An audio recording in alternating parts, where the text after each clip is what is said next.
Hey y'all, happy week 2. It's LT here. I just want to say thanks for sticking with me, and this is going to be this week's version of local history, and I guess we could say local history live with LT. So anyways, if you read through the discussion board, or I'm sorry, the lecture notes, you will see that this week is another one of those weeks of hard history, right?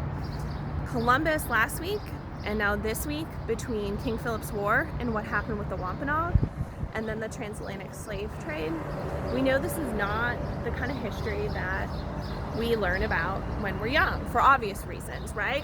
But then the second reason is because it's hard history. It's uncomfortable. We like to talk about the good. We don't like to talk about the bad, right? It brings up a lot of emotions, and it's something that usually is not taught to us when we are in high school.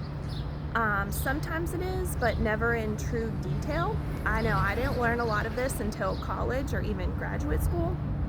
And so this week, with the two topics we have, obviously I'm not going to be able to get to Massachusetts this weekend to talk about the Wampanoag, but I am going to talk about slavery. And so what I'm going to talk about today is about slavery in St. Louis. And when we're looking at slavery this week, it is the transatlantic slave trade. We're spending our time in West Africa and the Caribbean and the British colonies of Virginia, Maryland, the Carolinas, and Georgia. So you may be thinking, well, what the hell is LT going to talk about this week that connects to our lecture? And I will be fast forwarding a bit, I will admit that. I'm going to be talking about what we call the antebellum period, which is the period right before the Civil War. So I'm going to be talking about slavery in St. Louis in the 1830s, 40s, 50s, and the first part of the 1860s. And so I am fast forwarding, but a lot of times we think slavery was so long ago, or slavery isn't something that happens here in the Midwest. That was all down in the Deep South. Well, slavery is actually very near to where many of you either have been or will eventually go. So where I am today, I'm standing kind of off the corner just because there's construction and traffic, but I'm actually standing at Busch Stadium. So let me give you a little kind of, this is what we call Ballpark Village. This right here is a new apartment building that's going in. Ballpark Village is right there, if any of you recognize that. That's kind of the big party zone before and after Cardinals games. And then right behind me is Busch Stadium. Now we can't see in there because they have some kind of tarps up, but I'm standing right at Busch Stadium. So Busch Stadium, Ballpark Village, and these new apartment complexes. So I'm literally on the corner of Broadway, which is also 5th Street, and Clark Avenue. So the intersection of Clark and Broadway. So today, this is the place where we come to party, we come to hang out, we come to celebrate sports, right? And it looks like a fun, jiving place. And I encourage you, if you haven't been here, to come here. It's fun, especially in the summertime. However, before this became Ballpark Village and Busch Stadium number 3, it was actually where Busch Stadium number 2 was. So this apartment complex that's being put in right behind me is actually on the site of where Busch Stadium number 2 was. And Busch Stadium number 2 was built there in 1963. So before this was this apartment complex and Ballpark Village, it was the site of the previous Busch Stadium. But what about before that? Well, before it became Busch 2, it was a warehouse that housed stock for the Meyer Brothers Drug Company. And so it was pretty much like you see in any city, a warehouse with materials for a corporation, and that was the Meyer Brothers Drug Company. But that company started after the Civil War. So what was this place during the Civil War? Well, this very spot right behind me where you see that construction, right here on this corner, the intersection of Broadway and Clark, was the Bernard Lynch slave pen. And the Bernard Lynch slave pen was the largest slave pen in St. Louis and Missouri, both St. Louis and the state of Missouri. So why would a slave pen be here? Well, Missouri was a slave state. And what we'll talk about later in the course is when slaveholders are going to push to expand slavery into the Midwest and into the West and Texas and Mexico and all that stuff we'll get to later. One of the places they came was in the Louisiana Purchase, which is the state of what will be Missouri. And that's in 1820. So we're now celebrating the bicentennial of Missouri, but Missouri became a state in order to be a slave state. And so slavery is legal in Missouri beginning in 1820. So that's why there's a slave pen in Missouri. But let's talk about what that means, a slave pen.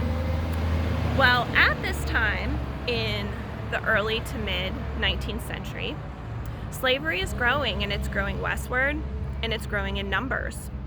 And so slavery is no longer just on the East Coast anymore, it's expanding westward.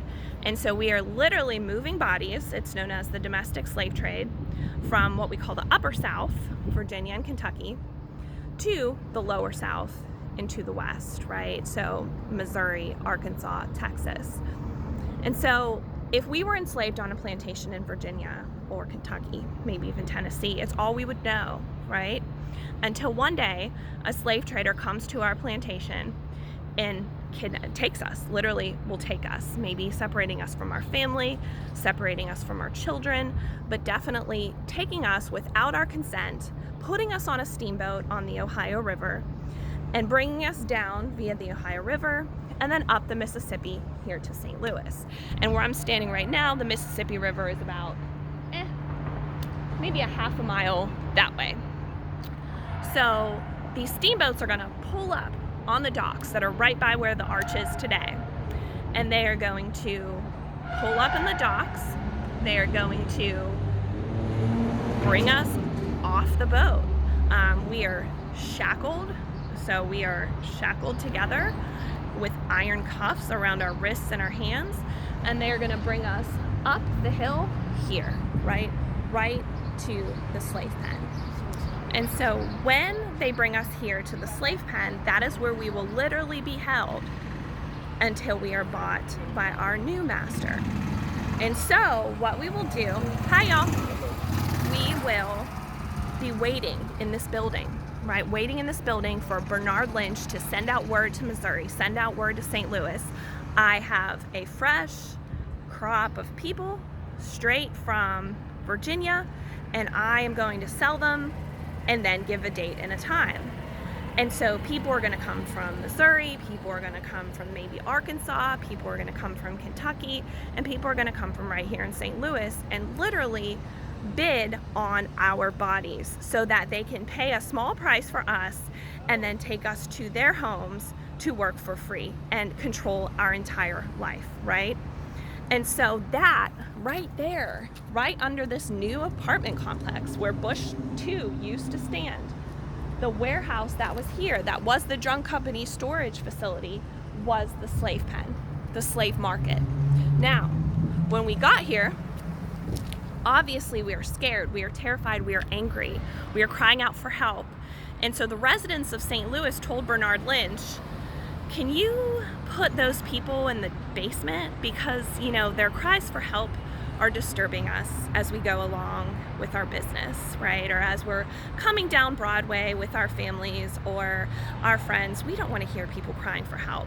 So we were put in the basement, in a dungeon of this place, to wait until we would be shackled, and then we would be marched 3 blocks north of here to the old courthouse. Now I'm going to walk you over so you can see there's a lot of construction, so I don't know if you'll get a full view of it, but we would be taken out, still shackled, and then we would be walked up.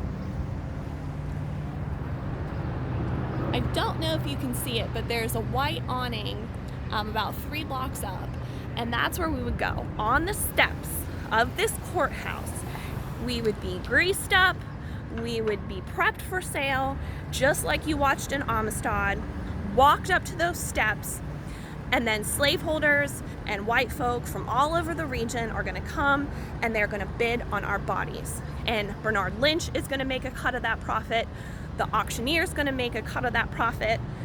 We are not making any money. We have no choice.